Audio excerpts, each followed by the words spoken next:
Welcome back, guys. This is another series on how to build a van. So in this video, I show that how I built the van walls and what I use. You can see here, I just fitted all the walls with these furring strips, also known as nailers. I had to take everything back out again so I can install the reflective.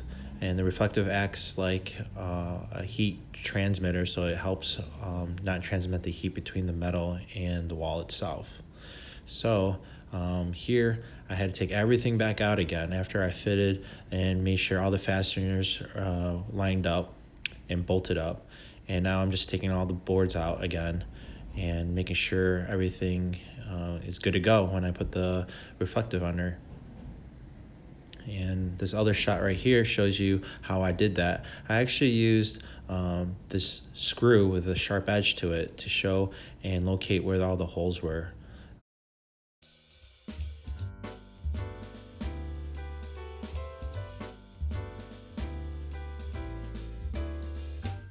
So I'm actually building the bump outs right here. As you see that I just put the wall board up, and then these are the bump outs right here. So I just framed this whole bump out. This is going to be a part of my slide out bed, so actually my bed platform is going to sit on top of this bump out. It's going to be about like 6 inches, and things are going to be a little bit more narrow here, but then it's going to slide out, so that's why the bump outs are so long.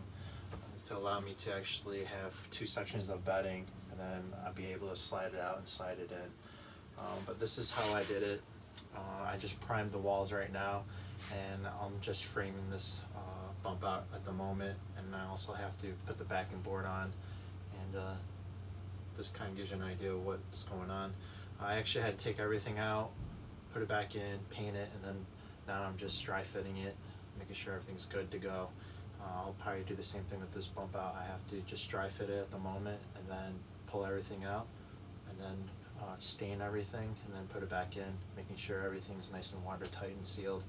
At least get a primer on it to resist any moisture buildup or any mold that can happen behind these walls. You can see that I also put the Thinsulate in the back of here, and then also I put the reflective over here too. I'm thinking I'll probably put a row reflective in there too, to just make it a little bit more comfortable in the wintertime.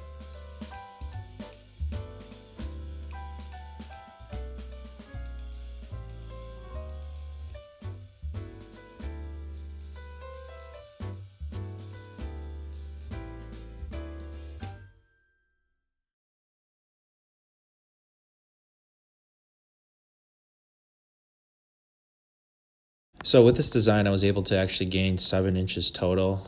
So this is going to allow me to sleep diagonally, and this is what my bed is going to be set up for the time being until I go back down south to grab my kitchen and my cabinets. I'm actually getting that made at the moment, so I have to go down there and grab those items, and then I can finalize my van build. But temporarily I'm just going to be sleeping like this. I did this coming from Colorado, and I drove all the way from Colorado to Atlanta to upstate New York. So right now I'm at upstate New York, and this is what I've been sleeping on. This is my bed setup at the moment. So during this time build, I was able to stay with my sister. That's her garage in the background right there. So thank you, Marge, for letting me stay at your house and able to work there. But yeah, so hopefully you guys stay tuned. Please subscribe, and if you have any comments or any questions, I'm happy to help you guys. And good luck out there. Whoever needs any suggestions or anything, just hit me up. All right, you guys have a good one and stay safe out there. All right, bye.